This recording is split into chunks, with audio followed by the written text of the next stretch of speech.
table. First thing is there's nothing called Hindu terror or Hindu fundamentalism or whatever you want to name it, because out of the thousands of names which have leaked, there are only 2 Hindu names which have come up.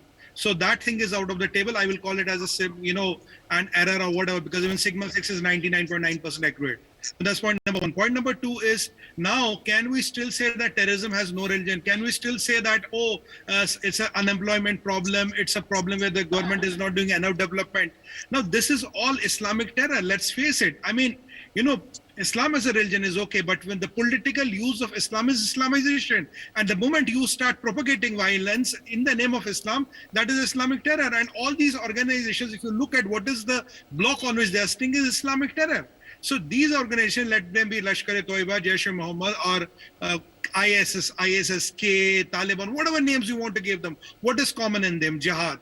What is common in them? Slaughter the people who are from other religion. So this is a fundamental thing which we're living in the present world. So if world still chooses to be hypocritic and look the other way, and we are being told that, terror has no religion, I'm sorry, that argument does not hold any longer. And we know that there are those theoretical, theocratic concepts like Ghazwa-e-Hind and all. Why were Kashmiri Hindus and Pandits are forced to leave the valley when the current day Muslim of Kashmir is a converted Hindu himself? Because the thing was, it was seen that if the Hindus and the Pandits and all the minorities leave Kashmir, the first step of Ghazwa-e-Hind will be established on the land of Kashmir and will move forward. These Wahhabi Jihadi terrorist organizations are into flesh trade, they are into arms smuggling, they are into all kinds of illicit businesses which the Islam does not allow. But now terrorism has become a business for them. This is the means to survive, and they will go to any extent to use it, radicalization and all other byproducts. But where does the base come from? The base comes from a religious-based extremism wherein you only want your supremacy, wherein you only want your religion to survive. It's as simple as that. So let's look into the facts as they are and try to derive a strategy and send them a message. Look, we are ready, we are prepared. These kind of things will not be allowed here. We are a secular country, and that is how we are going to be. But at the same time, Uday, I will urge that when it comes to taking actions, there should be no considerations of religion, ethnicity, or demography. Because, yesterday only we were debating on NewsX, there was this Pakistani spy. He was disguised as a Maulvi and he lived conveniently for 14 years.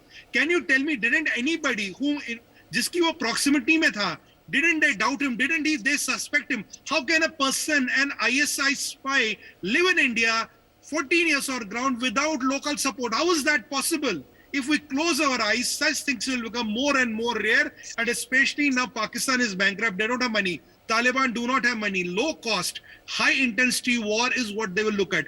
Shooting of Kashmiri Pandits and Hindus and the Sikh principle is an kind of evidence to that. It does not cause them anything, but it causes a loss of impact. So when you don't have money, these targeted killings, lone wolf attacks, attacking on festivals and religious functions will become a norm of the game. Let's call spade a spade. If we agree, acknowledge and recognize the fact, we will be able to counter it. If we choose to be hypocritical and want to look the other way around and want to be politically correct, but in the end what will happen, we will have body bags. We have just lost 5 of our men. Hamare 5 bhai mare J&K mein. We have lost 7, 8, 10 innocent civilians. If we choose to be hypocritical, we'll only have people in uniform dying, unfortunately, and we'll have civilians like you and me who will pay the price of it. Let's call spade a spade. We will be able to fight it. Our forces, our intelligence and our army is good enough to take care of anybody. I have no doubt around that. But let's stop being politically correct and call what is correct. Uday. Yeah. About 2 or 3 quick points. One of all, we are the target. Let's now acknowledge and agree to it. Point number 2, we have the right to survive.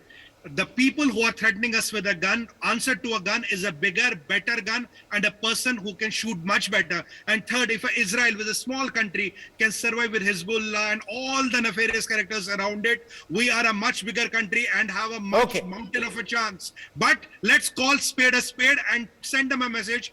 We are ready for you. That's all. That's all what we needed to communicate. And finally, perhaps Ambassador Mukherjee, social media crackdown needed is